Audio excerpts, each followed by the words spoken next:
Good morning. So this morning I'm trying the Costa Rica. I just did an entire video showing you the capsule and everything.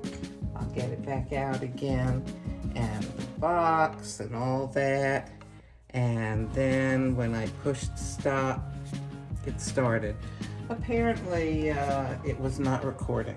Okay, so I've got the Virtuo Costa Rica coming from the United States, and let's see, I can show you.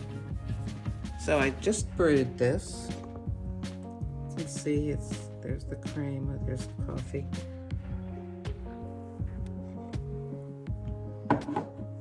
Need to stir that cream in. I'd be interested to know how many of you do not stir in the crema, but leave it on the top. And you know, some of the coffees you stir and stir and stir and that crema will not go in. And then some of them, you know, it goes in easily. Of course, if you do it with milk, then it goes in more easily. So let me try this here.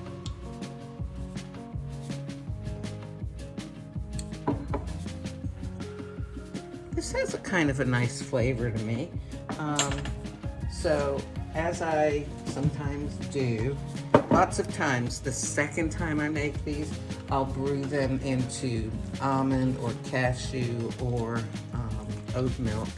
But the first time, I'll try them just plain, and then I'll try them adding some half and half. I'll just put one in this morning. By the way, just to show you, see the little dots on there?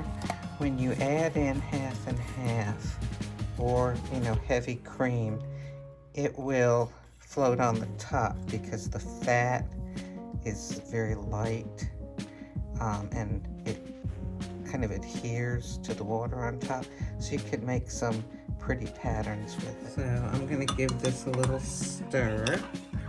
Stir in the cream.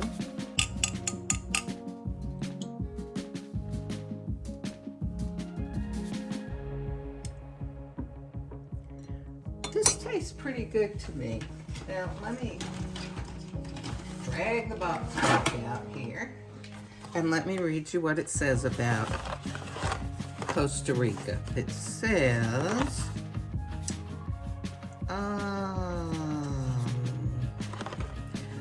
high in Costa Rica's mountains, only a small selection of Arabica coffee beans is soaked in rainforest hot spring waters.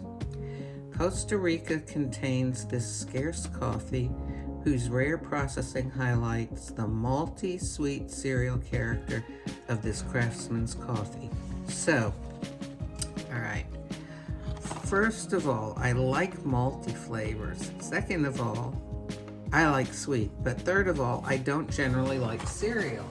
But, you know, again, it's just so worth it to try these things, you know, and see how you like it. And gee whiz. I mean, some people just like plain old coffee, you know, with nothing in it. Well, then, what can I tell you? You know, if you don't like it, give it away to someone maybe who will or isn't as picky. But gosh, you know, so many of us doctor up our coffees anyway. So give that a try. One of the things that I have, let's see, where is it? Okay, I've got, now normally I wouldn't buy whipped foam topping. I mean, who knows what this is made out of? Water's the first ingredient. Anyway, I don't even want to read the ingredients. It's probably nothing good. That being said, okay, my daughter had this and she wasn't using it. So she said, here, try this stuff. It puts foam on top of the coffee. This is caramel flavored. So I figured, oh, you know, I'll use it until it's used up.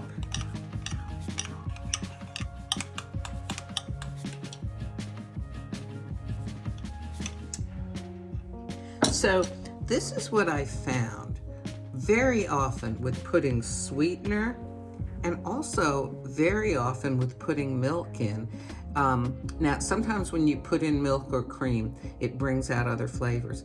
But I have found very often that when you put in sweetener and or put in creamer, it dulls the actual taste that the coffee had to begin with.